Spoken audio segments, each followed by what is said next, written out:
Hello and welcome to the two-man power trip of wrestling. I am your host, JP Jon Poz, and with me today is a very, very special guest. He's, of course, a rock star, a very, very famous musician, the lead singer of the Smashing Pumpkins, and, of course, an owner and promoter of the NWA, Mr. Billy Corgan, aka William Corgan. Welcome to the two-man power trip. How you doing? Good, thank you, my friend.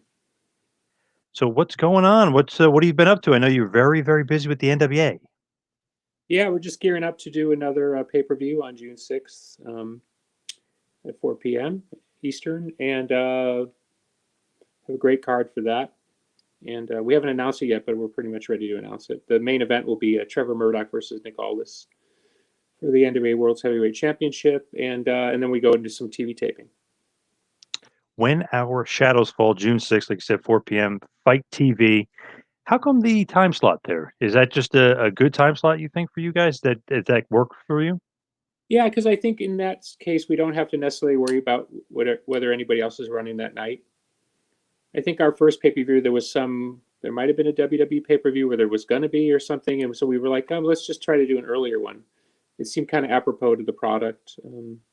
Yeah, we're fine with it. It's actually not a bad thing for everybody because it's kind of something about being early days got a little bit different feel to it. Yeah, for sure. Like you said, Murdoch versus Aldis will be the headliner, will be the main event. What do you think about that? With Murdoch kind of, being that veteran, but never really got his shot before, and he kind of fits in that old school NWA model.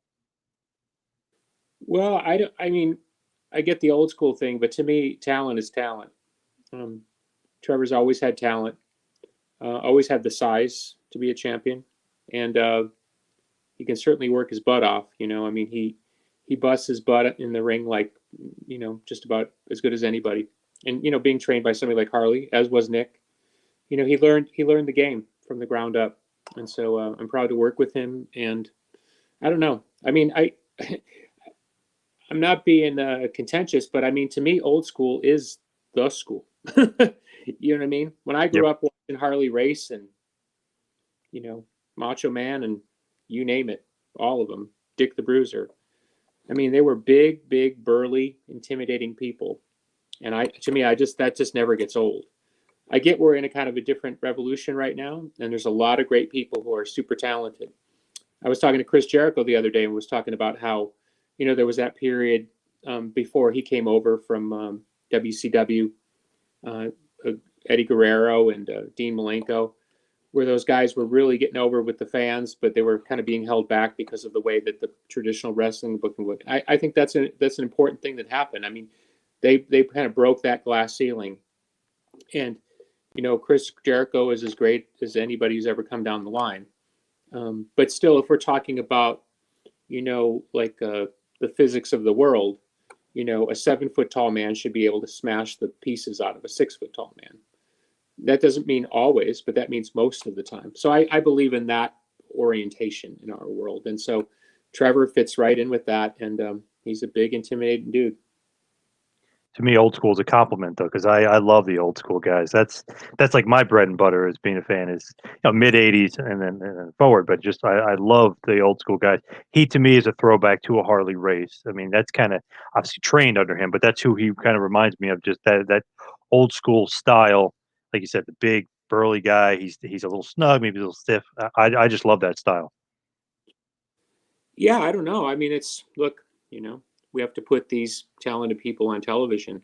And, you know, I have to believe in my bones that what we're asking people to pay attention to is within line with the laws of gravity and Hmm. and historical precedent.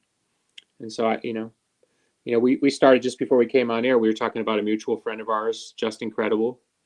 Yep. I've known him for over 20 years. You've known him almost 20 years. He was considered undersized. But he's still a big dude. So what does Right. that tell you? He's just as big as say Shawn Michaels, right? They're very similar body sizes, types, and stuff like that, and both great workers, right? Um, but you look at the stories that were told around them. It was them being undersized against bigger men.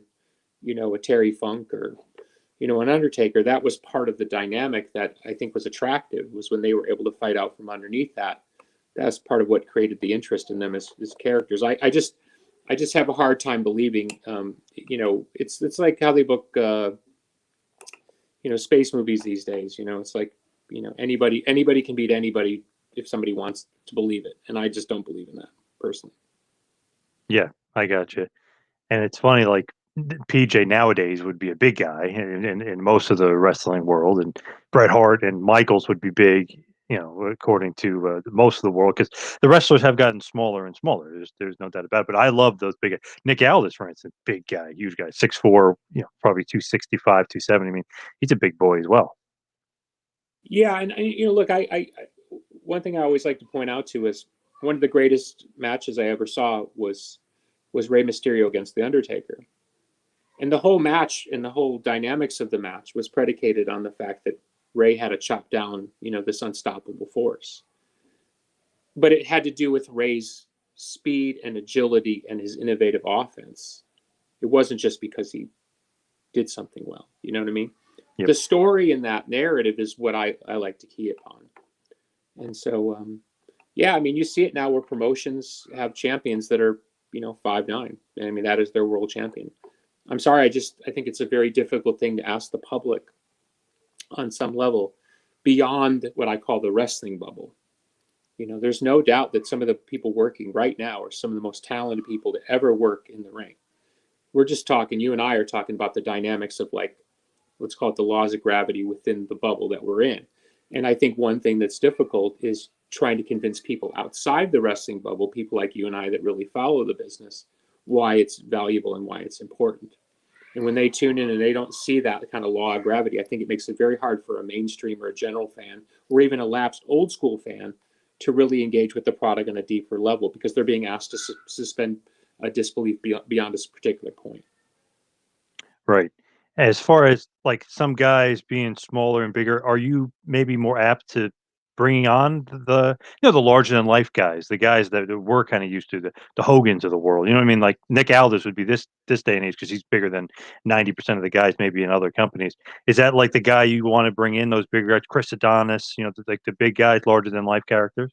Look who's working with the NWA right now: Chris Adonis, Tom Latimer, Trevor Murdoch, Nick Aldis, Mike Perro, Crimson, Jack Stain, Tim Storm, Fred Rosser, Tyrus. These are all big guys. Yeah, You know yeah. what I mean? These are all big guys, and I'm sorry, that just comes through the screen like gangbusters to me. And that's what the NWA is like I always like to say, when I was a kid and I went to the circus, I went to see the elephants. You know what I mean? And when you take the elephants out of the circus, well, then the circus died, right? And I think it's the same thing with wrestling. We are the circus with the elephants. And then conversely, because I think it's important, one of our top female talents is Camille. Is about 5'10", 5'11", just absolutely jacked. Mm-hmm. But then when you see her, say in the ring against the Thunder Rosa, who is really an elite professional wrestler, that's the dynamic.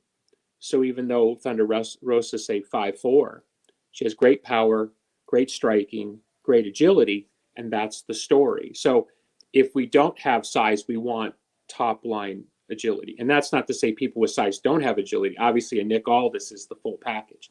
But that's the stories that we want to tell. So yeah, we book from and listen, you said you're an old school WWF fan. That's the way they book. They book from Hogan and Andre on down. Their whole world oriented around their top guys. So if you want to use my, elephants at the circus analogy, well, you didn't have to guess who the elephants in the circus were in that particular circus. There they were. There they were. Now they did lots of other things to keep you engaged. Bobby Heenan and Jesse Ventura on commentary. I mean, there were other elements that made it click.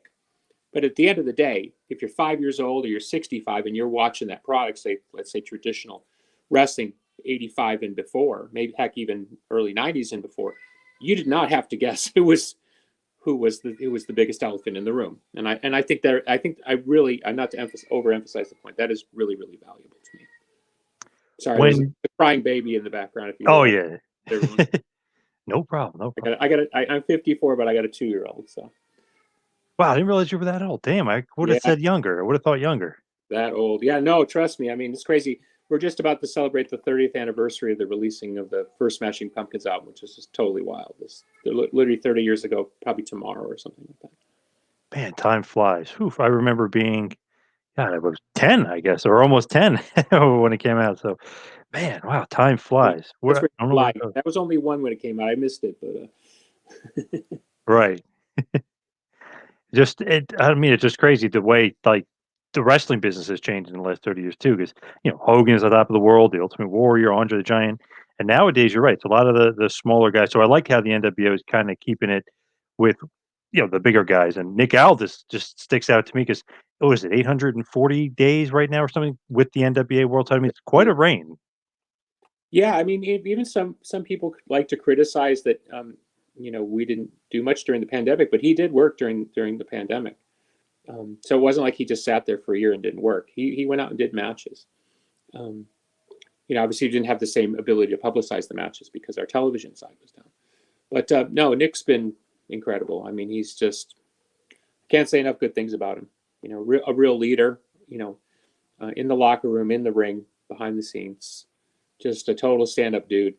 And it's so funny because I knew Nick a little bit, but when I came into work at TNA for a while, Nick was kind of Mickey was there and Nick were both there at the same time. And of course, I was in the office and I'd heard, and the way the office there painted Nick as a problematic, complaining and difficult, and they didn't want to book him, and I could never kind of put my finger on it. And the guy's just smart. You know what I mean? It's not like he's not a difficult personality. He can be difficult, but that's because he believes in what he's saying. But um, no, he's just like anybody with talent and anybody with the ability. And Nick did pay his dues. He got that weird rap about how he came into TNA. I mean, he did pay his dues. Him and Tom Latimer literally go back to those crazy shows, the summer camp shows they would do when they were 16 and all that. And even Marty Skrull goes back to that with them. So that's a pretty wild thing. So yeah, and Nick is the business, and I hope he comes across the way I mean that. You know what I mean? Guys like Nick are the business. Guys like Terry Funk are the business. They are the business. People come and go, but there are people who are pillars in the business, and he's definitely one of them. And he's proven it now on an international level. It's not like some kind of secret. The secret's out. Nick is a top guy. I interviewed him not that long ago, and I said he reminds me of not even an NWA champion, more of an AWA champion, Nick Bockwinkel. The way he dresses, the way he carries the belt, the way he talks, the way he moves. It's like that professional guy, but he's also an athlete and an ass kicker. But when he talks, it's not just like wrestling, I don't know, yelling promo. It's like he's very eloquent. He knows how to speak to you, but he'll also come at you with a little anger if you piss him off. Kind of reminds me of Nick Bockwinkel in a certain aspect. That's a great analogy, and I remember seeing Nick Bockwinkel back in the day. Watching him on television, and it really his persona and his confidence and his eloquence really translated. In my mind, it was like, yeah, there were the guys that shouted like Bruiser was like straight at the camera, right? Yep. I'm going to tear your head off type stuff. And then you had Harley Race who talked really quiet like that, and he scared the living bejesus out of me. There was something about Mr. Race that was just he had that menace in him, even as a babyface, right? So it's great because Nick has really found his gear. And what's interesting, and that's great comparison and analogy, is also when you think there's not a lot of guys behind that comparison. It's not like there's been 20 Nick Bockwinkel's. You know what I mean? There's really only a few guys who've been able to pull that off, that combination of eloquence and spite. Because when Nick gets spiteful, I mean, and I deal with it personally sometimes. I mean, he's got that barb in him. Yeah, and Harley Race is funny. I guess it was his last signing that he did. Obviously it was many years ago, about 3 years ago, 2 or 3 years ago, and I had Ronnie Garvin with me. They're both very respectful to each other. So I was joking around, and Harley's in the wheelchair. I was joking around, and Harley was joking like, "Oh, Philly," because we're in Philly. Philly's a shithole, or like just joking around, playing like, joking. So I said to Ronnie Garvin, I said, "Could you think you could take Harley, like?" And he looks at him and he goes, "Now." maybe. Back then, no. And Ronnie Garvin's known as one of the toughest guys ever. So, and his hand, I mean, Garvin's hands are like bear claws. I mean, he just knock you out. And so he's looking at him in the wheelchair. He goes, maybe now in the wheelchair, but not in my prime. Just the Yeah, respect for Harley. it's cool you bring up Ronnie Garvin. I mean that's like, stop there a second. How tall is Ronnie Garvin? 5'9", probably. He's that Okay, tall. right. But look at the way Ronnie Garvin carried himself, right? I mean, Yep. he was a tough SOB, right? He exuded that, and whether he was working or not, it doesn't matter to me. It's all the same to me. So that's what I'm saying is, like, if you put a Ronnie Garvin in at 5'9" against a 6'1", 6'2" Ric Flair, you know what I mean? Like, what do you have to believe in order to believe that Ronnie Garvin has a chance, right? So, you know what I'm saying? That's kind of what I'm after. Yep. Like, it's one thing to be an incredibly gifted athlete. It's another thing to have a kind of an inner narrative that the fan can easily connect with, to understand who you are in that world. You know, uh, you think of somebody like Adrian Adonis, super gifted.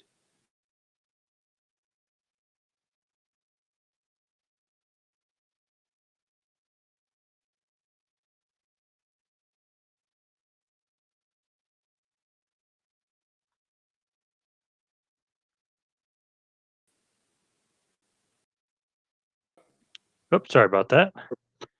Yeah, sorry. You were I saying don't know. about Adrian Adonis. Yeah, I'm just saying is like, that's what I'm saying is, Adrian Adonis, not the biggest dude in terms of height, but was very gifted in the ring. So the narrative was, I can beat you by being more cunning, better, innovative offense. That's kind of what I'm saying is, there's so many people out there who are super talented, but they're all telling a very similar story, which is my athleticism is enough to carry me through. But when you have 20 people telling that story, and it goes across, we even have people in our company that work that kind of style, and that's fine. But I think if you want to really stand out, and as somebody who books people and as somebody who promotes people, if you give me 20 of the same people, well, of course I'm going to pick the most talented guy out of the bunch. But if you're the second or third or fourth in the line, I think you got to look at people like Ronnie Garvin and Adrian Adonis and Jerry Blackwell. I'm obviously using names. I'm dating myself in my generation, but you got to look historically at guys. Heck, look what Eddie Guerrero did to get himself over. I mean, that was a long, long, long road that he took to get to the top. Always had the ability, you know what I mean? But ultimately was his charisma and his character that connected personally with the fans. And I think that's what I'm trying to say. If anybody's out there who's has a dream in wrestling, it's like, what is that inner narrative that the fan can easily follow? Just go watch Ronnie Garvin work. I mean, you believed it. That's what I'm saying. Whether he believed it or didn't, I don't care about that. He really I believed. And I guess that's what I'm saying is, like, what are we really selling? It's like going to a movie and halfway through the movie the guy turns to the camera and goes, that punch didn't really hurt. You know what I mean? It's like, that's not why I go to the movie. You know what Yep. I mean? It'd be like the stuntman going through the wall or something, and you see him get up. Yeah, Kind of well, kills it. I mean, I remember this.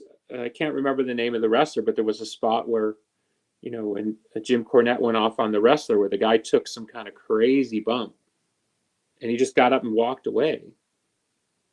I mean, talk about burying the whole locker room. Put yourself through all that, and have people at the edge of their seats, and then be like, "I'm good." To me, you gotta believe it top to bottom. You just have to. And I'm in the unique position of making the decisions, deciding what airs on television, and even when I'm there and watching live, during a taping or whatever, or even during pay-per-view, and I have to make decisions about what stays and goes. It's like I still have to sit in front of a screen at some point and make a decision about whether or not I want to share that. So if you can't make me believe, I definitely know it's not going to work for somebody down the line. And I think that's one of the things that Nick and Aldis and I together have built. is that the vision of the NWA going forward is a tougher, grittier, bigger, meaner, faster promotion. And I think that's why we're starting to see real momentum around the promotion now, because there's something there. It's like, I go back to Ronnie Garvin one more time. It's like, we're going to be like Ronnie Garvin. We may not have $1 billion. We may not have the pyro, but we are going to be one tough SOB walking down the aisle. And that's the bones we're going to roll on this thing. And what's great is it's in the history of the brand. You know what I mean? It's the fucking NWA. I mean, it is the NWA.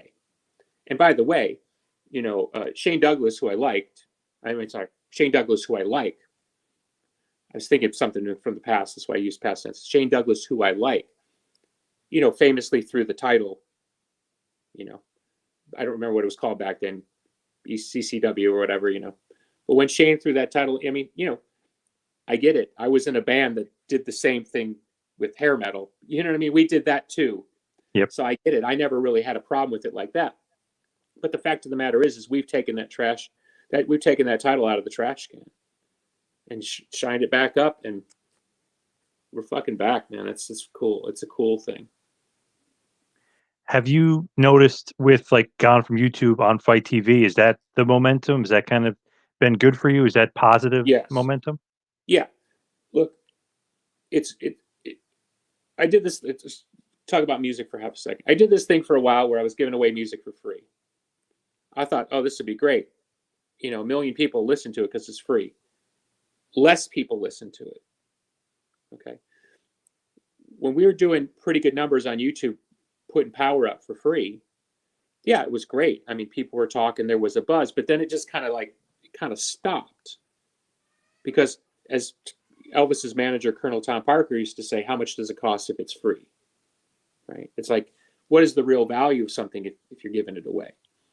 There's something about us moving to fight, being behind a paywall, asking people to be responsible to us, and we'll be responsible to them. The legitimacy of being on a platform, which, by the way, was just bought by Triller. And if anybody knows what Triller is, that's the people, social media company behind the big Jake Paul, these crazy fights they're doing. But I mean, they're doing crazy business. The Mike Tyson one did $73 million, I think, something like that. Yeah, it's crazy. You're talking about serious business. So they just bought Fight.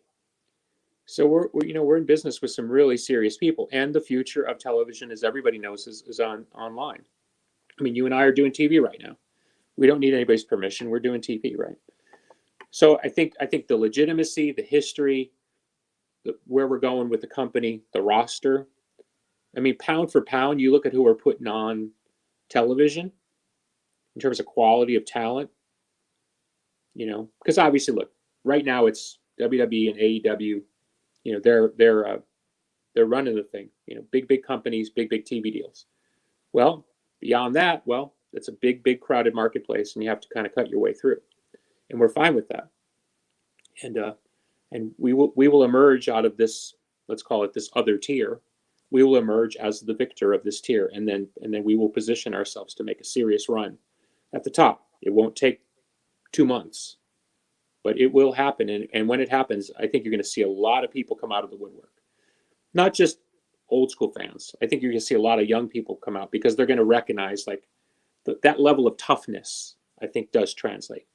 And look, the traditional demo of wrestling, the big harp on wrestling was, big numbers on the preferred male demo, 15 to 30 or whatever the demo is now.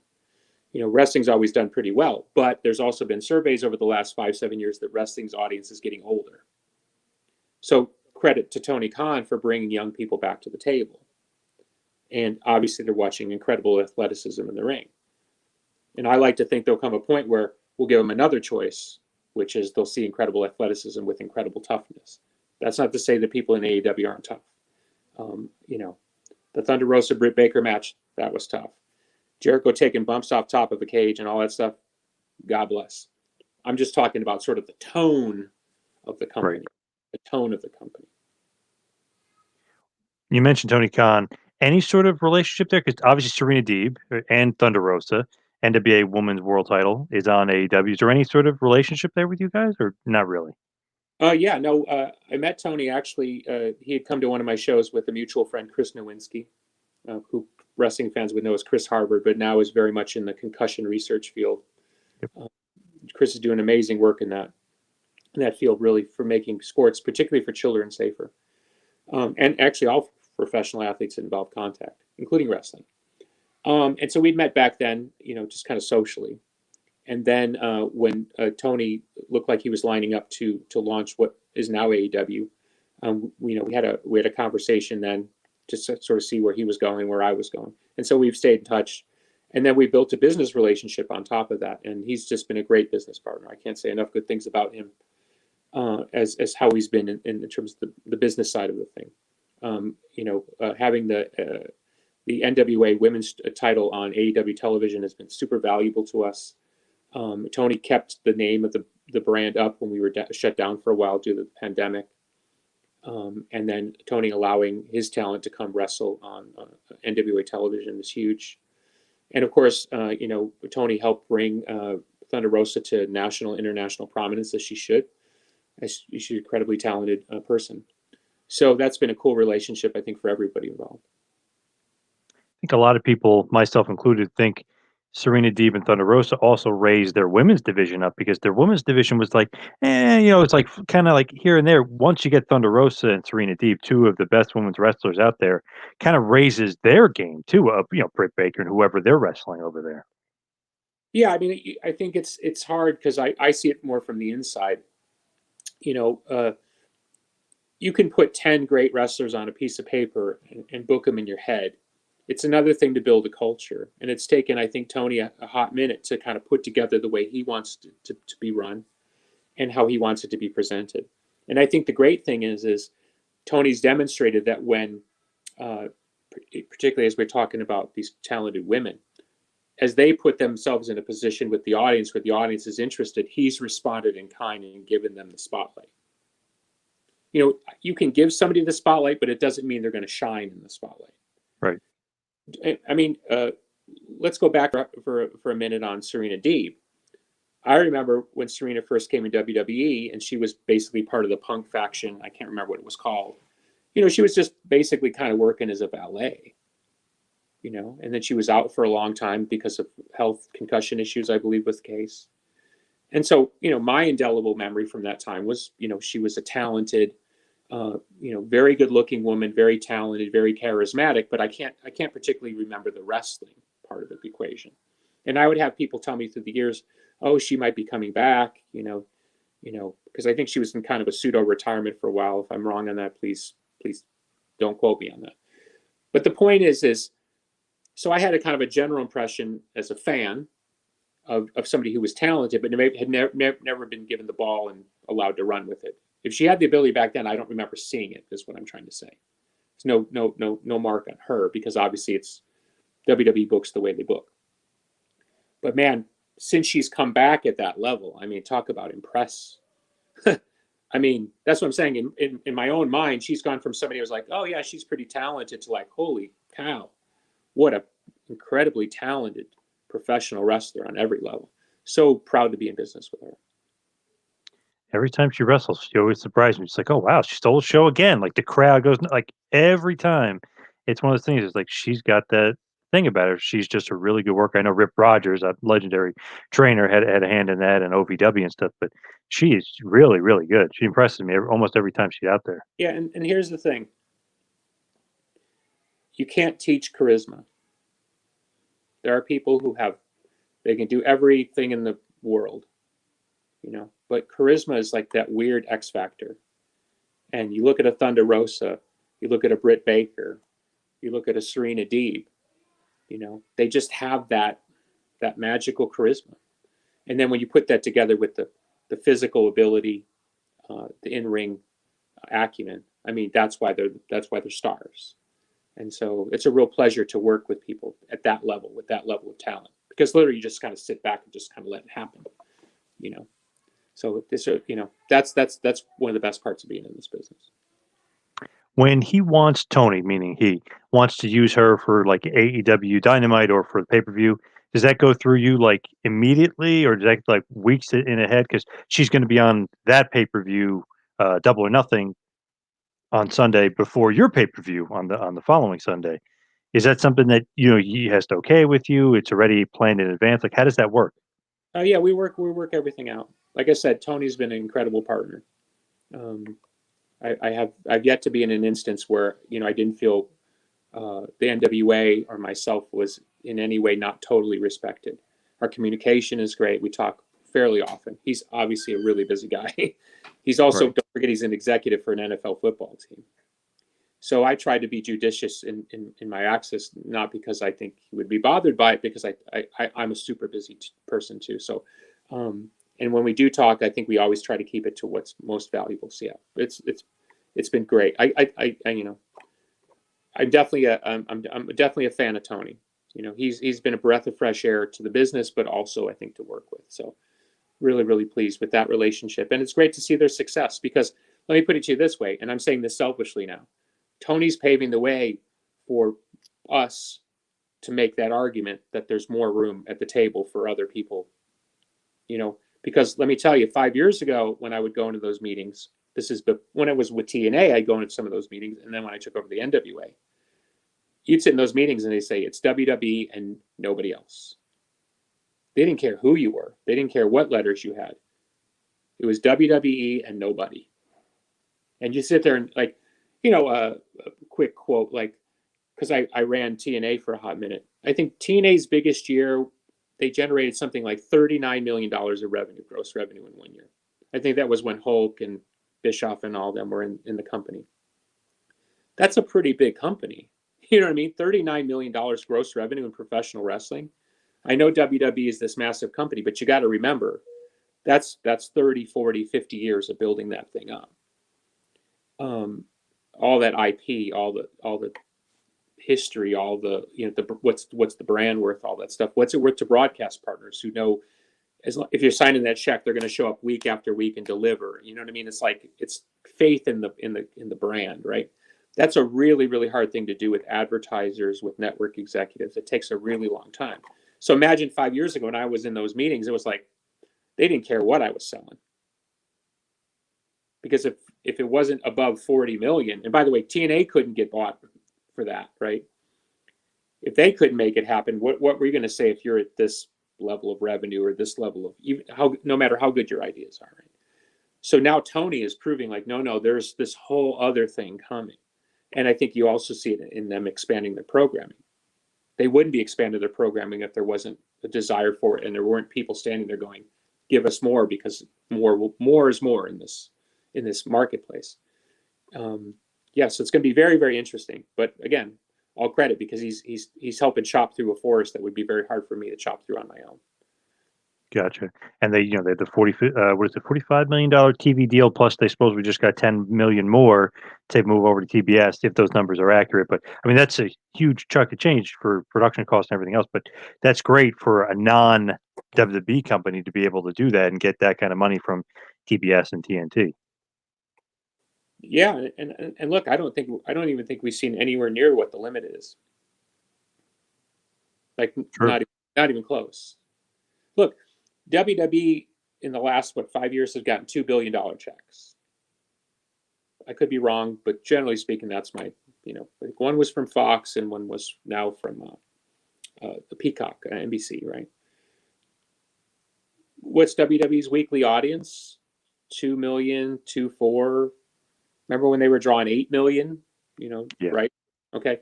So if they're that valuable at that level of audience, right? Imagine if somebody comes up and starts doing, 3/4 of that number.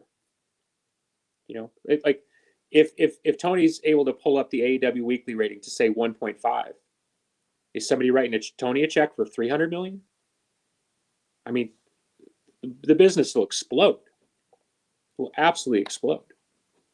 You'll go back to something similar, and I don't mean it in the war sense. I don't think you'll ever see that again. I know people like to play that angle up. I don't think people watch TV like that anymore. But that said, when you have one company with one generally large vision, how many people are going to get in the marketplace? Now let's say you got two players at the table. it'll be 5 times more people want to come into the marketplace. You'll see 5 more levels of talent available. You see more international talent wanting to travel to the United States to work. And don't forget, we're on a global scale now. I think UFC has proven that model. The Brazilian fighter against the French fighter against the Canadian, whatever. You really need an international model. You need people from different backgrounds, different orientations, different walks of life, different everything, because people need to see the world on their television if you're selling a truly international product. I don't think anybody's figured that formula out better than the UFC. So imagine the level of explosion you will see in professional wrestling. And don't forget, we're starting to see the very beginning, the crest of the wave of what is a long overdue revolution in wrestling as it pertains to women. That women can now regularly main event, nobody even blinks an eye. So imagine when that market comes online, and maybe for the first time ever, wrestling on television can start drawing, an audience just as strong on the female side as it's drawn on the male side traditionally. I mean, imagine if that market, I think the sky's the limit. So I think it's a really exciting time in that way. And again, a lot of people that are in the world, the dirt sheet, that whole world, we're in that world, right? There's a logic that goes with what I would call, again, in the bubble. But if you look at the wider world, most of the world is not truly engaged in professional wrestling. It probably hasn't been that engaged since the peak of The Rock, Stone Cold, and Hogan, kind of whatever, those 10 years, right? Don't quote me on that, but that's a general number. Mm-hmm. And again, WWE is massive, but there are still a huge part of the world that's just not checked in because they're not part of that ecosystem. If the world opens up and a larger audience starts watching professional wrestling like they watch the NBA, or you're able to engender a wider thing, you might see things you could never imagine happening. You might see a situation where at some point WWE turns to AEW and goes, it's in our best interest to work together. Not 52 weeks out of the year, but 4 weeks out of the year might be in our best interest because now we can do truly global events. Yes, WrestleMania is a global event, but you see what I'm saying. Mm-hmm. You start looking at the kind of money that a top level prize fight or a top level UFC, you can get into that sphere, and then sky's the limit for everybody, including the NWA. Would you like the NWA to work with AEW like more frequently, or have Nick Aldis on there defending the title like he did with Cody, like a few years back, all in? Obviously, that was like kind of the precursor to the AEW, excuse me. Do you want to do that? Like have like a team up like that? Because it seems like Tony is kind of open to it. Seems like. Yeah, I'm open to all that stuff. I think it's sort of like where do you want it to go? You know what I mean? Because right now the NWA is in a position where we're just building back up. So like I said, I totally appreciate those opportunities, but we're not really geared in that way. You know what I mean? If you saw some of the comments that Chris Jericho had about AEW working with Impact, who I'm publicly no fan of because of my dealings with them, including them stealing a former talent from us. Not to mention, what went on with Dixie Carter and that whole kermuffle. Jericho completely buried the situation with Impact. Because he basically was talking about the disparity in power and star attraction. Now, there's plenty of talented people at Impact, not to denigrate them, and I've worked with some of them. Particularly like the people in Decay, super talented people, Rosemary, Crazy Steve. So no mark on the talent, but look, if you're not an equal in the situation, so you're put in a situation where you're trying to convince another fan base to believe in some form of equity, it's always a bit wonky, Yep. So I think under the right circumstances, like the Serena dynamic, being the holder of the title, Thunder Rosa as an NWA talent working for AEW with great regularity. That's a nice balance. It's balanced out by a couple of forces. But, if Tony calls and wants to do Cody, Nick Aldis 3, yeah, I'm all over it.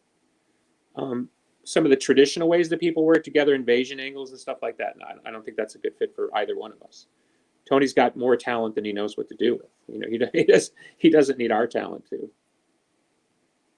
Seems like with Omega being the Impact champion and the AEW champion, those Jericho remarks were almost like, "Ooh," like he basically is like, "I'm never going to Impact," but Omega is technically the Impact champion. So what does that say about Omega, who's the AEW champion? So sometimes I'm like, you could say something, and I know what he means, and he makes sense, but it's like, oh, but Omega is also the Impact champion right now, so it's like, Yeah, I mean, who knows? For all we know, Jericho's working. You know, Jericho's one of the great workers of all time. He might just be true. setting up to set something up that we don't even see. So I start there. I start with Chris's wisdom, but on the surface of it, yeah, it's a strange thing. And don't forget, you know, Kenny's I don't know Kenny, so Mr. Omega, uh, he's holding their title. So what would Impact's response be? Hey, give our title back? Like, it's kind of an awkward thing. And look, wrestling is at its best when you truly are emotionally and physically attached to what's going to happen, right? Like you're sitting at ringside even if you're home, right? And I think that's at the foundational root of what Chris is talking about. I mean, AEW is a hot company and only getting hotter. Um,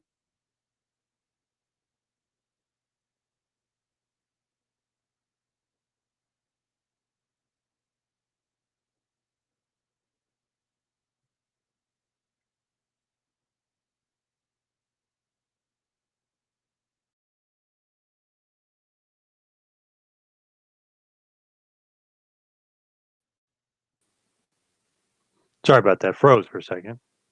I can't hear you now. I don't know what Can happened you hear there. me? Can you hear me? Can you hear me? Can't hear me? No, sorry. Just checking my volume now. Checking. Check. Check. Check. Nothing.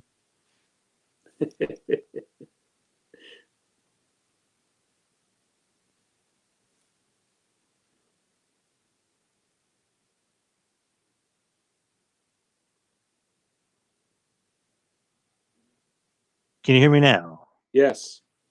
Nice technology. Right. Crazy thing. But we were saying kind of about relationship with the Impact and AEW, then you guys.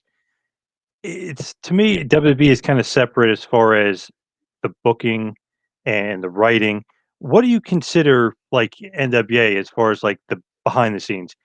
More of a booker or more of like writing? You know what I mean? Like WWE is different. I know Tony considers himself head of creative, but he's kind of more of a booker. What do you kind of consider the NWA and yourself and your kind of strategy as far as writing the show? I don't. I'm not sure I totally understand the question. Can you just reframe it a bit? So sports entertainment has writers, pro wrestling has bookers. Do you consider yourself a booker? To me, it's all the same. You know, because here's the thing. I can come up with the craziest, coolest idea, but do the fans want to see it? Are they going to stick with it? Are the talents going to mesh in the ring? And is the result going to be beneficial to everybody in the company, including both talents or four talents or whoever in the ring? I think so. If I had to choose, I'd say a booker first and a writer second. But I mean, I make my living as a writer in music, so to me, that it's irrelevant.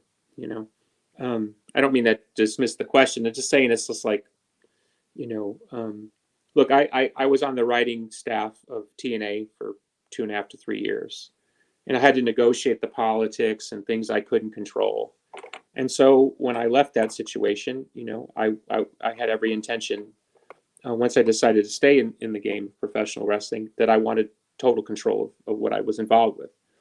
Because the stuff where I did have control, all of it got over, every piece of it. So that's all I knew was, you know, I'm going to put myself in a situation and I'm going to get people over. And I take great pride in seeing people that were maybe not considered hot on the market, that when they came in through the NWA Power uh, studio, you know, a Ricky Starks, and Eddie Kingston, that they left elevated and they were desirous in the marketplace, and now they're top guys in their situation at AEW. So I'm happy for them. I think it's really cool that we were able to kind of like reframe them. Nothing is, I mean, the talent's there. It's nothing to do with, we didn't do anything magical, but sometimes it is that right booking to put somebody in a position where you go, wait a second, there's something there.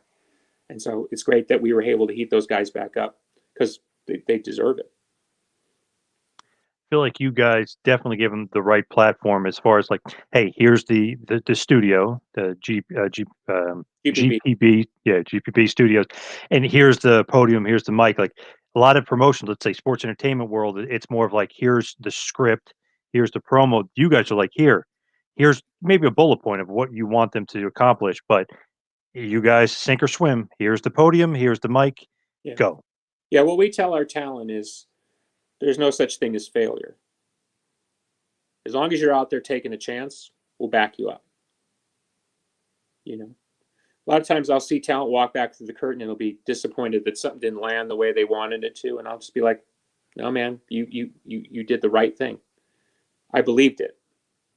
I'll take that over. And then I went to the store and made a left, but you said, I mean, I'm sorry. I grew up in an era where guys just they put a camera on them and they let it fucking rip. Go on YouTube and watch Jake the Snake promos or Animal and Hawk promos, or watch Jim Cornette back in the day. I mean, you think somebody was writing that stuff out? I mean, come on. They were out of their minds from no sleep, and God knows what they were taking or whatever. God bless. I mean, it just look at Warrior. I mean, you tell me somebody wrote that stuff? Maybe he wrote it down, but I mean, the point is like you couldn't write that stuff. As Sergeant Slaughter once told me, he said, biggest pop he ever heard in his life was Warrior walking through the curtain at Madison Square Garden. He said it was like God walked through the curtain. You tell me some guy who's not one of the boys, who doesn't know what it's like in there, who doesn't hear the fans in a 360 circle and really know what connects, who's in the gym killing themselves to, get bigger and stronger, and spending that night riding down the road with, Bam Bam Bigelow or whatever the hell those guys did. Live in. I'm saying it from the standpoint of I've done it for myself in my musical life. I mean, people don't write my words. People don't tell me what to say. Doesn't mean somebody doesn't go, I think it would be better if you kind of, nudged it this way or clarified this. I'm not talking about that, but I'm saying is what comes out of my mouth is what comes out of my mouth. It's from me. And trust me, I've had plenty of people through the years try to tell me what I should say or what I shouldn't say, what I should do. And, I was recently called by a host divisive, you know what I mean? People love me or they don't love me. I mean, that's totally fine. But the point is the people who love me, I emotionally connect with them because I'm honest and, I'm real in some kind of crazy way. So I'm very attracted in professional wrestling to people who are very authentic. When I see Ricky Starks cut a promo, that's the same Ricky Starks I would talk to sitting in the seats when the cameras were down.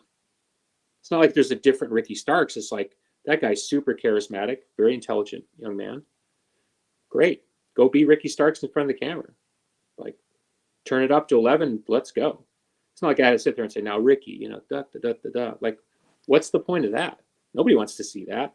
Nobody wants to see my version of Ricky Starks or Eddie Kingston or Nick Aldis or Trevor Murdoch.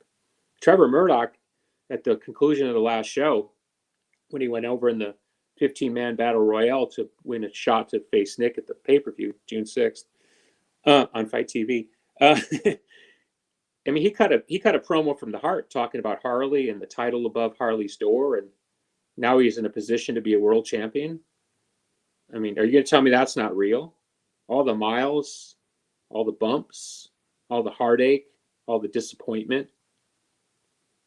I mean, I'm sorry. I'll take that. I'll take Trevor Murdoch trying to find the right words halfway between exhaustion and tears, because they're the tears of a man who's been through something, who's pounding on the desk talking about his mentor, one of the greatest legends in the history of professional wrestling, and what he meant to him. and how he wishes he was in the room to see where he's standing right now? Are you telling me that's not real? You tell me I could write that better than Trevor Murdoch, who's lived it? So yeah, that's what I mean. We're going to ride that thing all the way down the line. That's the NWA to the bone. And if we bleed, we bleed. That's we're completely convinced. You know what I mean? It's not like, yeah, it's kind of a good idea. Let's see how it goes. I mean, we are completely convinced. And that's it. And look, I used to go see ECW back in the days. You know, I'd watch RVD kind of cut his stoner promo. It was great. Was he the greatest talker of all time? I think he would tell you he wasn't. But did he land? Did he connect with you? Did you believe him? Yeah, that's it. That's it. I get like a Pat Kenny, that, you know, formerly Simon Diamond. He's the talent director of the NWA. He always says it's not rocket science, right? I mean, just make me care. Just make me care. And I feel like with those promos, like a guy like Ricky Starks or Eddie Kingston, even more so Tim Storm. I mean, you put him out there, he's real. He's giving you real promos, and I love that. The Arn, almost like Arn Anderson style, where it's like this guy is like, I don't know like what's going on, but I believe everything this guy says, and he's not screaming and going crazy. I know Flair cut awesome promos, but I always liked Arn's better because it was always like at the end, and he always was like, "And we're gonna get you." Like very serious, very straightforward. But kind of like Tim Storm reminds me like that, you know, yeah, again, old school, cutting promos, not necessarily screaming, yelling when he was going for the title and when he was shooting with Nick, but just was great. I But just love that. let's as we kind of try to wrap this thing up, right? Yep. Let's talk about the Nature Boy for a second, right? That man, arguably the greatest ever, he lived it. He was that guy. Do you see he just posted on social media his 1983 travel schedule for the NWA? It's all that nuts. Okay. He lived it. So when the Nature Boy was talking about taking you on a ride, I mean, he was living it. And I'm sure you've heard some of the stories, and I've heard the stories too. I mean, he lived it. So it's not like you meet Ric Flair behind the scenes and he's like, "Hi, I'm Ric Flair." You know what I mean? He's the Nate, man. He's living it. And I remember going to a post WrestleMania party, you know, where the WWE does the full on catering and everyone's there and all the legends are there and everyone's having a laugh because it's kind of their one time to celebrate. And I remember seeing Mr. Bockwinkel, Nick Bockwinkel, about 10 feet away. I'm too shy of a person to just go up and shake somebody's hand. I wish I had now because he's passed away. But I mean, it wasn't like I saw a different Nick Bockwinkel. He was. Like, it's not like, oh, it's some other guy. You know, he's Nick Bockwinkel. It was, you know what I'm saying? And I met Dusty a couple times. Same thing. You know, now, was he turned up to 11 Dusty? No. But he was Dusty at 7.8. I mean, I'm saying is maybe there's a correlation there. You know what I'm saying? Yes. We love to talk because, you know, if you and I are a little older, we love to talk about these legends. Well, why can we recall those legends in a holographic way? Because they were able to come through that television screen and grab us. I can remember the first time I saw Dusty Rhodes on television like it was yesterday. Why? I mean, think of how much information I've lived in the last 40-something years. How many tours, how many interviews. And I could still tell you, and I could still see Dusty on that screen. And I don't I guess what I'm saying, and I may be backing myself in a corner, I don't understand how that is not still the primary thing in our great sport of professional wrestling. Obviously, I have my opinion. Not everybody agrees with it. I respect that. But to me, it just doesn't get any better. It doesn't get any better when Nate going 1,000 miles an hour, you know, back at Georgia Championship Wrestling, which is literally half a block away from where we take power. We're literally on the same soil. And then we got Austin Idol in the building, who was there, you know, who literally invented the TV title. I mean, we have that direct lineage, that history. You know, we fly the Crockett colors in our ring. I mean, it just doesn't get any better when you see a man moving 1,000 miles an hour. And when he tells you the best, he knows he's the best. He's not saying it because somebody told him to say it. He's like, no, I am the best. And think how many people paid, drove through the snow, got a babysitter, stayed up late to watch Nate again and again and again and again, and do it and do it and do it till probably long past the due date, because it's magic. It's magic. That's what we do in music, right? We create something out of thin air. I pick up a guitar, there's no song, there's no sound, and I start. Well, that's what those guys do and those girls do. They create something out of thin air. And when they create memories, man, it doesn't get any better. So proud to be part of it, proud to just ride that history. And like I said, anybody, if you're not a fan of that NWA, give us a chance. But if you're a fan of somebody else, what's coming is going to be so great for the fans, because the business is going to open wide. I mean, I hope you can watch this interview in 10 years and go, man, he was right. This business is going to blow wide open. Not just because of what Tony's doing, but because Tony's proving there's still this wider thing out there happening. And all God bless to the WWE. I mean, they took advantage of the market, WCW's weakness. Turner just wanted to get out of Dodge with the company. The company was losing $150 million a year, the whole thing. And so basically for 18, 20 years, the WWE ran unopposed. And there's been a good to that and a bad to that. And the good part now is because now there's that sort of like, because you've had kind of one story, I think people are ready for other stories now. And we're excited to be part of that bigger story. And so follow us now, follow us later. We'll be standing there when it's all said and done. And I think it's going to be, I don't know if Tony got it from me or he read an interview, but about 3 years ago, I started saying it's going to be the golden age of wrestling, or the new golden age. And I saw where Tony said it a couple of times. Maybe he just thought of it at the same time. Totally possible. But I really believe it. I believe we're in like a new golden age that's just going to be just as powerful and just as interesting. And again, don't rule out promotions working together at this other level. My recent rap, and I think this is a good way to end it, is sooner or later somebody's going to figure out that if they can get all the non-WWE companies to work together, they'll be able to create an event that will rival WrestleMania tomorrow.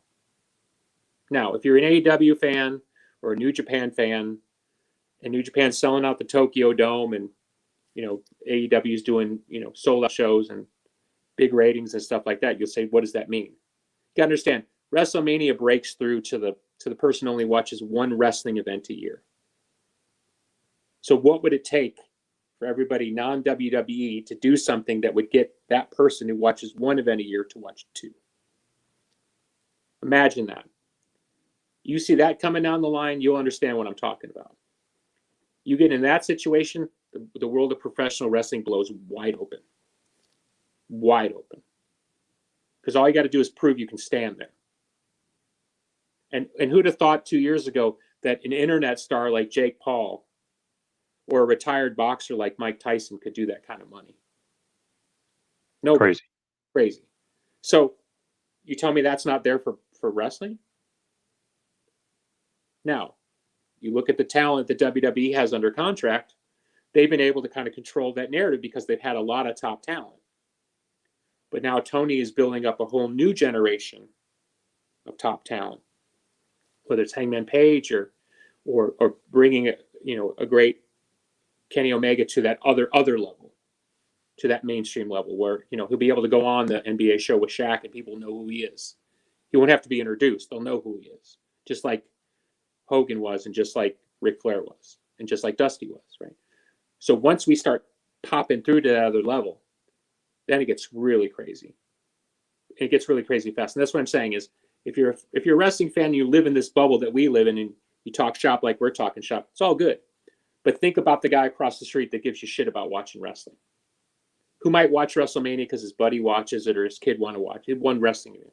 You get to 2 wrestling events a year, and that second event, let's say Triller puts it on, or Tony's able to organize something, or you're talking about some crazy fucking shit coming down the line. Stuff you can't even imagine. Stuff you cannot even imagine. Because then you'll have people popping in that you can never imagine popping in. Because then you get into Hollywood, you get into big sports stars, not just the guy who's a mark wrestling fan who wants to show up and do something. You're talking about a much, much bigger world. And then one company will no longer be able to control the kind of the inner narrative in the bubble because it'll be a bigger story outside that bubble. And that's what I truly believe. Love it. Love your passion for the business. I love that you're a big fan. And before we kind of let you go, please, one last time, pay per view, June 6th, When Our Shadows Fall, 4 p.m., Fight TV. But give us all the plugs and where everybody can see it and everybody can find you and the NWA.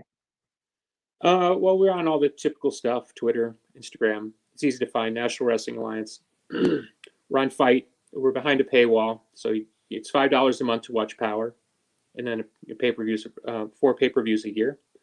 And so just hang with us. We're really on to something. It's great because sometimes I read some of the reports on our shows. It's really great because people really understand why we're different and how we're different. Now just keep turning up the volume in that, and you'll see where we're going. And you'll see why we will truly be an alternative choice to what's out there right now. People get caught in the old school thing, but they don't understand, and this is where we started. The old school thing to me is the thing. And I respect what everybody else is doing, and I totally understand why they're doing it. So there's no disrespect in what I'm saying, but I truly believe that our version is gonna last and be the version. Love it. And of course, congratulations, 30 years Smashing Pumpkins. So congrats once again, Mr. Corgan. Awesome stuff. Amazing. I made that album when I was 3. All right, my friend. Take care. Yep. Thank you so much. Appreciate all the time. We'll catch up some other time. Thank you. Yes. Bye. Thank you. Bye bye.